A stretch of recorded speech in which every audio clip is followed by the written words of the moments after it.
Welcome to the Good for Business show. I'm your host, Michelle J. Raymond, and I am going to, first of all, start this off with a quick shout out to Gillian Whitney, who made me my new intro video, which I am absolutely loving. So thank you, Gillian, for all your amazing work behind the scenes. But today we're here to discuss how to build a LinkedIn community, and who better to help me answer that question than my guest today, Miranda VonFricken. Welcome to the Good for Business show. Hello, Michelle. Thank you so much for having me. Look, and I appreciate you jumping in at last minute and volunteering your time today. And you asked me the question, Michelle, what is it on the show that you haven't spoken about before? And whilst I spoke about, the importance of B2B communities taking businesses away from just growing page followers as a commodity to really having a valuable audience, I did that with a friend of mine called Pablo, and I enjoyed that. But what we didn't cover was, how do you build it? Why do you build it? So we're going to jump into that. But for people that don't know you, in your own words, who are you? Who do you help? And what do we need to know about you? All the things over here. All right. So I wear a lot of hats, but for this conversation, I'm Miranda VonFricken. I am a LinkedIn strategist, and I help entrepreneurs and small businesses really level up on LinkedIn with regards to their personal brand and building community in order to grow their business. So I host a few different communities. I'm a part of a bunch of communities, and I start them all from LinkedIn. That is amazing. Now, you're a LinkedIn local host as well. Tell me how you got into that. Oh my goodness. I love it. Started in Australia. Yes. So I actually saw on LinkedIn when I was a 9-to-5er, maybe 3 or 4 years ago, I saw someone hosting a LinkedIn local, and I read his post, and I think he was in Las Vegas. And I reached out because I'm not shy. And I said, can you bring that to New York? Because that looks fantastic. I want to get to know my LinkedIn peeps. And he said, actually, you can bring it yourself to New York. I'll connect you with Anna, the woman who started it. So he connected me with Anna. We had a call around this time too. It was her early morning. It was my late evening. And we had a conversation about how I can bring the event to New York and get to know the people behind the profile in my capital region, the local community. That is just amazing. So we're going to, as I said, dive into that a little deeper today. But the first thing that I wanted to ask you, if we're talking about how to build it, before we even jump to that, what's the benefits of actually building a LinkedIn community, either on platform or off platform? But why should people do that? What aren't the benefits, Michelle? I mean, good really. Answer. Yeah, seriously, what are the benefits? So it's funny. I can look at this from a few different perspectives. From the personal perspective, I always wanted sisters. So there's that. I'm building what I lack. And it's a sisterhood of entrepreneurs, of business leaders, of thought leaders. And I love to bring them together to connect either talent to opportunity or to create collaborations. It really does increase. I mean, the major benefit, of course, is growing our business. A community can be the top funnel if we're talking sales, and you know all about sales, right? So to me, it is the top of my funnel. It is bringing people together to do life together, to do business together and grow from each other. It's free. It's amazing. Some people have paid communities, of course, but I have a blend. I have some paid, some free ones, but it's all about getting to know other humans behind the profile, what it is we do, what makes us tick, and how we can help each other be awesome in life and online. Look, I'm all for making other people awesome. And I love what you said. For me personally, when I've, kind of created groups or been part of groups, I realized when I set up my business, and we were just talking about this just before, 2 years ago, COVID hits. I set up my business. I go from managing a factory with about 30 people reporting to me, and they were at me all day, every day. My emails would go off. Everything would go crazy. I quit on the spot. I wake up the next day to silence. Oh. And silence is deafening in my world, and I hated it. I really struggled. It was the hardest thing that I did. The biggest risk to my business was isolation and loneliness. And, I'm an extrovert. I get energized by people. And then all of a sudden I was surrounded by 4 walls. And, whilst my COVID cat helped, I needed more. And I really liked a post that you did just earlier about the reasons that you can, the benefits of having a community. And there were 5 that you posted. Now, I don't want to put you on the spot, but if you can share those 5, Yes. that would be amazing. Yeah. So I said the 5 people you need to surround yourself with when building a community on LinkedIn are people you can mentor, right? So people you can help bring up, people who can mentor you and learn from, people who are, I would say, at your level. And I put it in quotes because, who knows if they're really at your level? We're not looking at their bank statements. The 4th one, I believe, was experts in your area of industry, maybe out of industry, but anybody who is considered an expert. That way you can really, again, learn and grow and then share knowledge. And then the 5th one, and the most important one, was me. You need to be connected to me if you want to build a community on LinkedIn. Absolutely. Like I'm going to echo all of those 5 for sure, because, again, LinkedIn's just this amazing platform for me where I've got access to the best experts in the world. I have attracted an amazing community of people who help me on all different levels. And for me personally, it's like having my very own office space. It just happens to be everyone's spread all over the globe. So this is one of the, for me personally, it's one of my favorite things. So if someone's listening in, they kind of, maybe it's part of their job, maybe it's not, maybe they're like, yeah, that sounds good. I'm feeling isolated, or I've got an idea. What's your 3 best tips for actually what people should consider about creating an engaged LinkedIn community? So not one that just gathers dust, not one that we're collecting numbers, but one where people get involved. The engaged part is my favorite line in that question, because you can have tons of people in a group or in your LinkedIn community, but if they're not engaged with you, are they really a community? Like, let's define community, right? Like, to me, it's active. It's alive, right? It's helping you to feel alive too. So my tips and thoughts are very high level, but deep, right? So they are, for first and foremost, is to really be aware of what people need and maybe even what you need. I jokingly said I built communities first originally because I lacked female companionship in the entrepreneurial space. I didn't grow up with an entrepreneur, had never been one before I started. So I needed to bring some and surround myself with some entrepreneurs. So what I needed was that. And I realized other people needed that too. Other people needed community to do life with, right? So I started masterminds years ago to bring people to me. But then from that point forward, once I had what I needed selfishly, I started listening. And this is the next real big step, is to listen to what people are telling you they need. What are they lacking? Ask questions, be engaged in conversations, and just take mental note of what people are really asking for.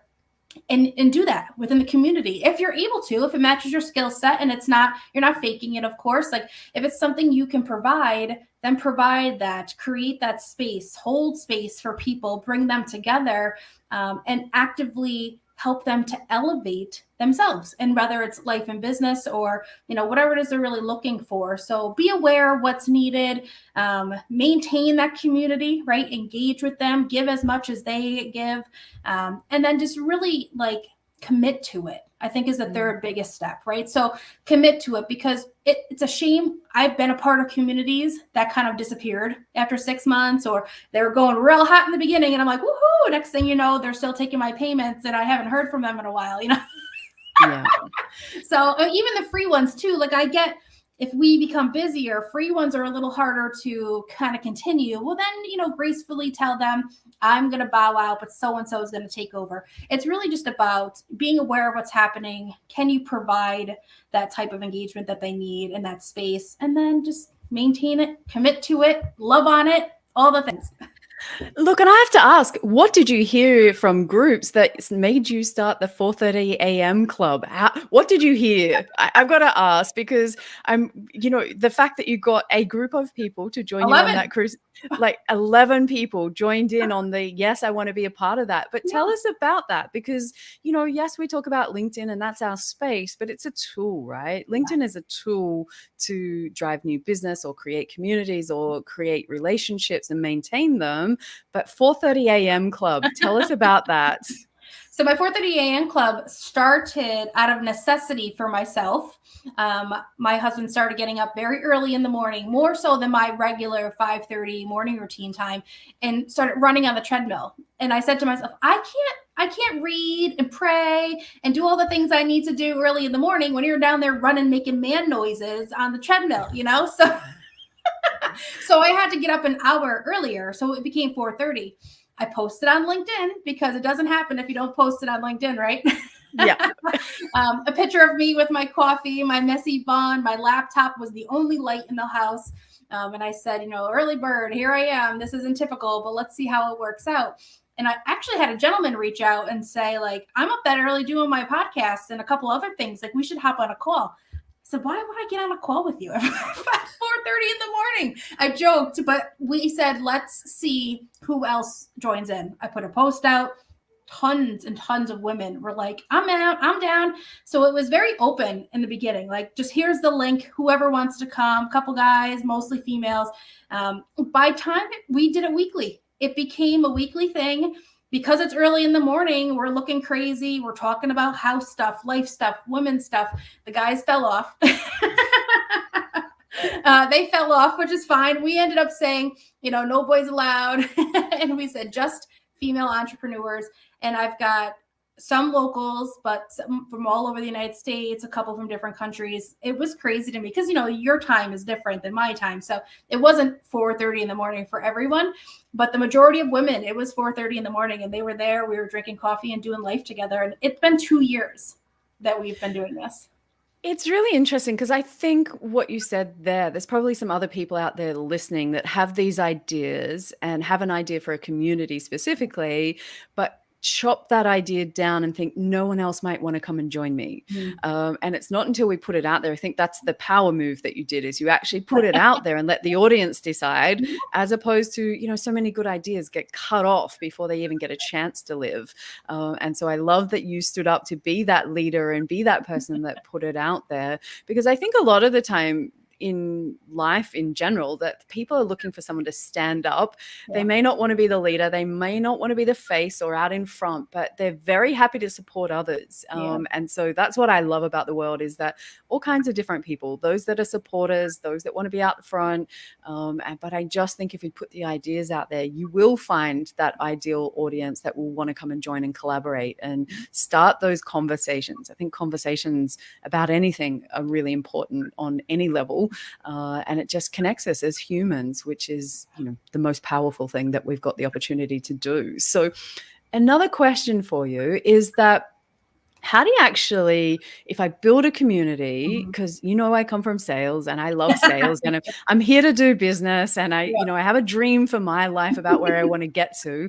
And I'm pretty sure that most people listening into the show do as well. But how do you take it from something that, could take up a fair bit of time, and whilst it's rewarding on a human level, and I don't take away from that, is it possible to take that community and find ways that it actually turns into sales by having these communities?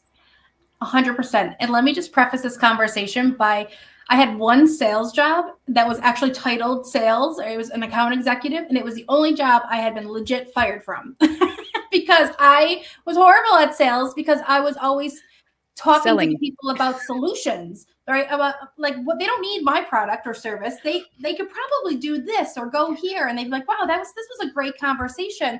So obviously we're not going to talk again because I'm not going to buy your service. And I'm like, oh man. So just, and not for nothing, to get into the current conversation, I do all of my business on LinkedIn.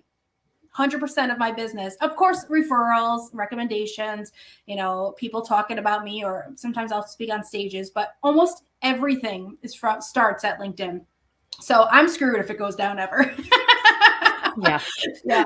People are going to come at me like, build your email list. I was like, I know. But I'm just obsessed with LinkedIn and building community from LinkedIn. I've been on it since 2007. And so clearly I've ramped up with just the same way LinkedIn has grown, I've grown with them. So I've seen the ins and outs, and the community aspect has been essentially the top of my funnel, right? That's what we talked about earlier, like top of the funnel, promotions, think about like, if you have a community of people, they become your partners, right? It's almost like your marketing team, but it's free, right? So who doesn't want a free marketing team with 18,000 people on it? Like, hello, me. I know 18,000 people don't actually see my stuff and promote me, Yeah. although we're connected, but being a community on LinkedIn where we're doing the same thing. I'm not bringing in people who have nothing to do with what I do or don't want to be a part of what I talk about. People who follow me are because they're either drawn to me because of the conversation or what I can provide. So if I do provide through the community, whether it's posting content or actually bringing them into one of my individual communities, they're getting a lot of value, and they're telling their friends, and they're telling, their partners, and they're telling their social media. And it's promotion, it's top of the funnel, it's nurturing the people who have the ability to share and promote for you. It's no like and trust factor, because the community members end up buying your services eventually, or they tell their friends about it, which is my favorite part. So I think, the partnering part is also huge, because if you can get 5 like real strong partners, they do what you don't do, they complement your services within your community, then you never really have to pay for marketing again. Sorry to all my marketing friends, but Yeah, sorry, not sorry. sorry, not sorry, but they do it too, right? Because if you're good, it's word of mouth, right? Relationship marketing, and it's a wonderful thing to build a community, because these are your people who have your back, right? Who doesn't want people to have your back in business? Look, and for me personally, how it plays out in a business perspective. So I view my page followers, that's my B2B community. I've also got my personal connections, that's another community. And that's how I look at it. It's like, how do I help these people grow? They help me grow, it goes around. But there's nothing better than when I wake up in the morning and then I wake up to messages where I know that I've had friends that may have been on Clubhouse or in other rooms presenting in all kinds of different places. And I got a message that said last night, "Oh, Michelle, Billy said that I should reach out and connect with you because you've got really great content and this, that, and the other." Yeah. And I was like, wow, Thanks, I haven't Billy. spoken to Billy for a while, so shout out to Billy, to let him know. But from that perspective, you just don't know who's your ambassador out there. That's what I'm creating, my own invisible ambassadors, so that if I help them succeed, they help me succeed. Yep. And they can reach people in places that I've got, zero chance of trying to take over the whole world as much as I'm trying, world domination. Girl, you're the only one talking about pages, so you may take over the world in that area. Yeah. Well, I'm going to try. Like, I am going to definitely try. And so from that perspective, that's what I love. That, and I love doing the same thing for other people. Sometimes, you get a new connection. I think, oh, that person should really know that person. Yeah. And so I'll send them both a direct message and connect them. And I think the more that you do that and form these little micro communities, so, it doesn't have to be big and formal. It could be actually, and just this week, I got a new connection that's into photography of dogs. And then I thought, I've got someone that does photography of landscapes in the same country. Maybe these guys should actually, collaborate, because I'm sure that there are, inquiries that each of them get that aren't suitable, but just having someone that shares your knowledge or your expertise or your passion, that's my favorite part. So from that perspective, I think the more people go out there and help other people connect, be that facilitator, it just comes back 100-fold. I'm not going to say 10-fold. I think it just in waves that, is just blows my mind. Absolutely blows my mind. One morning I was in Bali, and later on that afternoon I was in Ireland, and then now I'm talking to you in Australia, and it's just we're able to reach people we probably would have never reached before had it not been for certain situations that happened in our world, of course. But building the community within LinkedIn, like there's people who are only connect with people they've met in person. And I'm like, wow, what a disservice to your business. Like, oh, wow, that's crazy. Because I may never meet you in person, but I will be the first one to be like, you got to follow Michelle if you want to learn more about pages, So there's just a magic about it, especially if you do it right. Yeah. And it's that whole what goes around comes around for me. So, and I've had to get better at this. Full disclaimer, last year when I looked at it, I was probably doing too much and not much was coming back around because I wasn't selective around where I should focus my energy. And then you get to the end of the year, crawling to the finish line and going, whoa, I don't know if I can keep doing this thing. So I had to, revisit and look at what am I trying to do here and be more strategic, because when a community is aligned with your values and they're aligned with what you stand for, and I know that you stand for your Christian beliefs and you share about that. And I love that you do that, because I think it's important to let people know what's important to you, so that later on down the track, you don't end up in this space where we're like, oh, we're on opposite sides of this. Now, I know everyone should be respectful and play nicely on the platform, but we can see right now there's just stuff going on that's craziness. Well, the world's falling apart, Michelle. So, I mean, people got to talk about it, and I'm down for the conversations. I think that it's all right to have these conversations, and we should be having these conversations. Yeah. And this is the place for it. It's not like, oh, this is for Facebook. No, this is for LinkedIn. And it's because we are professionals, because we're educated individuals, that we're able to have these conversations. And yes, there's going to be the crazies and the trolls, but they just push my content out further. So thank you for that. Yeah. And I think if we're on the basis of respect, mutual respect on both sides, and, at times we're never going to agree, right. That's just life. But from that perspective, I think the fundamentals of respect, they go a long way in this world. So, if you're on the feed and things are triggering you, then just spend some time off LinkedIn. Like, it's really that simple. If you want to get involved and make a stand, be you, essentially. Absolutely. So I have never been I have to confess, I've never been to a LinkedIn local. So tell me, what are these things? Like, what do they actually look like? What does somebody expect? So if I get invited, Anna's probably, I get a message from her later on going, what do you mean, Michelle, you've never been to one? I know, she's going to be like, yes, get over here. So it may look completely different for every host. Anna's may look completely different than mine. Probably.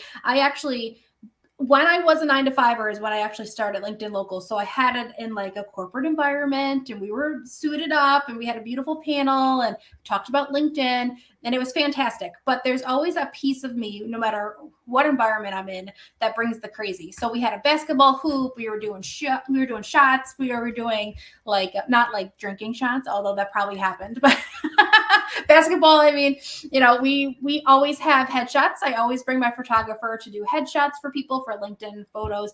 Last time I had a comedian open up, I call it the show. It wasn't even the LinkedIn Local. It was like, oh, she's opening up the show. Like, it's always an experience. I know. I think this time around, when we do our next one, it'll be LinkedIn's Got Talent. So I think I'm going to do it like someplace with a stage, and bring your crazy talent. I got to approve it first, of course, but, bring your talent, because not only does LinkedIn have it, but so does my local area. So I think, suit it up. So I think, for my experience of LinkedIn Local, it is just getting, like Anna said from the start, it's getting to know the people behind the profile. We're learning, we're growing together. And that's what I do. So there's an educational piece. There's always a panel talking about whatever hot topics going on in the world.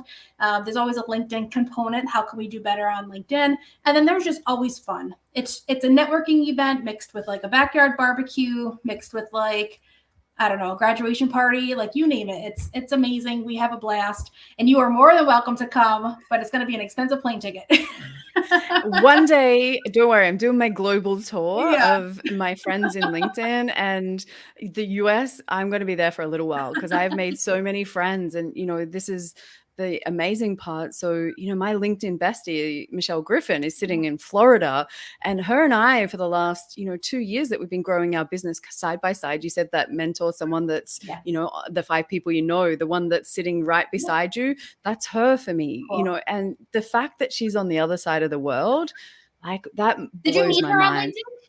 Yeah, absolutely. It's a story it was from a comment. It is that simple. I did a comment around company pages on a profile. Michelle saw that comment at the time 2 years ago. It was even more weird that I was talking about company pages. Absolutely. And she reached out. She said, actually, I've never seen someone kind of share that perspective. Can we connect?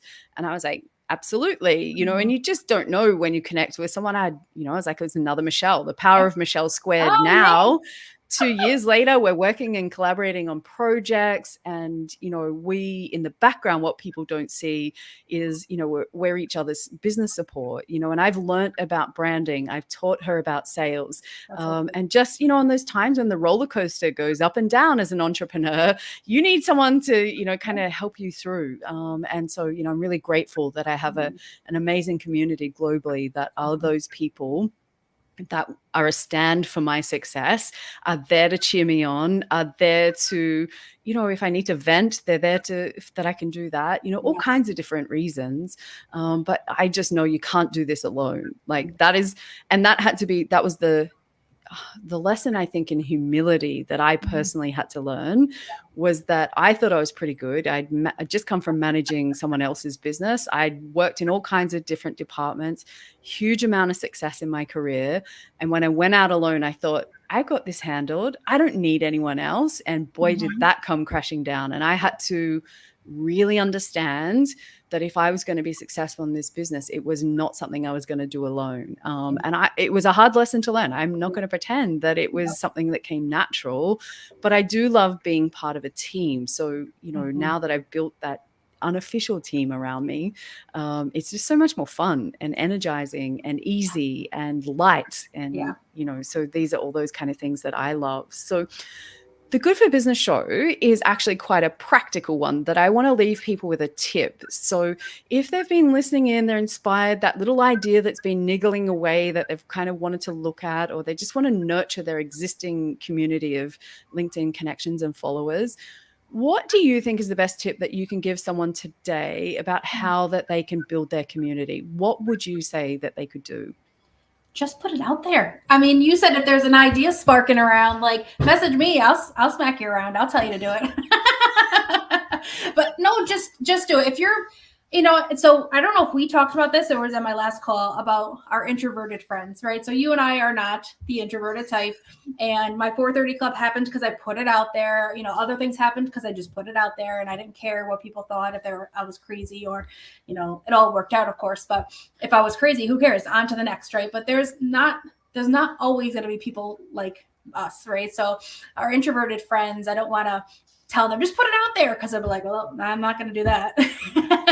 So, I mean, if you're feeling yourself and you're feeling the idea, I say put it out there. Or, I mean, polls, hello, they're still working. Put a poll out there. See, asking your audience for advice is huge on LinkedIn. People love to talk about their expertise or their opinion on what you want to do. So just put a poll out there for my introverted friends. But I mean, talk to your community that's close to you, right? Fish out the idea small and locally, and then maybe branch out a little bit and put it out there. But maybe find somebody like Michelle and I who will make it happen. Or we'll just encourage you to make it happen. Sometimes, one little phone call with someone like us or someone who, you want to kind of like do business with on LinkedIn, one little coffee chat with them can really change a lot. Can change your business perspective, can change, your connections. All of a sudden, Michelle's got Michelle squared, like one little comment. So I guess, I would just say start engaging with people who are talking about the thing you want to do or that topic, and find your people and either do it with someone or put it out there yourself and they'll join you. And the funny thing is, most of my collaborations in the last, 2 years have actually ended up being with theoretical competitors. So also look in that space, because they actually, if you come from an abundance mindset and you have a look around you and believe that there's enough for all of us to go around, 830 million members on LinkedIn, So 8 billion people on the planet, 58 million companies on LinkedIn. If there's not enough to go around and two people who are theoretical competitors can't get together, because what I found was they shared my passion. They understood what I did, instead of, when I try and explain to people when I go out to a party and they say, what do you do? And I'm like, Facebook for business, business for Facebook, like that's, because by the time I explain all of it, and I've got to get better at that. But think about who is it in your industry that you really like, and maybe that community just starts with two of you. Maybe it's easier just one smaller conversation, which is the spark that leads to bigger things that you can both achieve together. So if I look back, yes, I'm an extrovert, but my most success in my career came when I had two people I worked with, and they're in my mind clear as day, that were the classic introverts, but the power of the two of us together was better than I could have ever done on my own, and vice versa. And so what I say is, if there's some skills or some confidence or something that you think you're lacking, then find somebody else that can complement that and start to build your community together, because the idea of community is not to do it alone. So and like Miranda, if you need a cheerleader, I invented a hit girl. Exactly. I invented the Cheer Squad for Good, a LinkedIn group for female business entrepreneurs. My songs are on your playlist. Exactly. We're there to support people. This is the kind of community I'm building, that it's not just me supporting you, it's my community supporting you. And so, and I'd love to be a part of other ones that other people create. So Miranda, we have come to time. Your dog has signed off on for us. That's the alarm. We set the alarm clock. But I wanted to say thank you, everybody, for listening in today. Miranda, I appreciate you sharing all these amazing tips and knowledge with the Good for Business show. And I can't wait to connect and build more things with you in the future. Yes. Bye. Bye.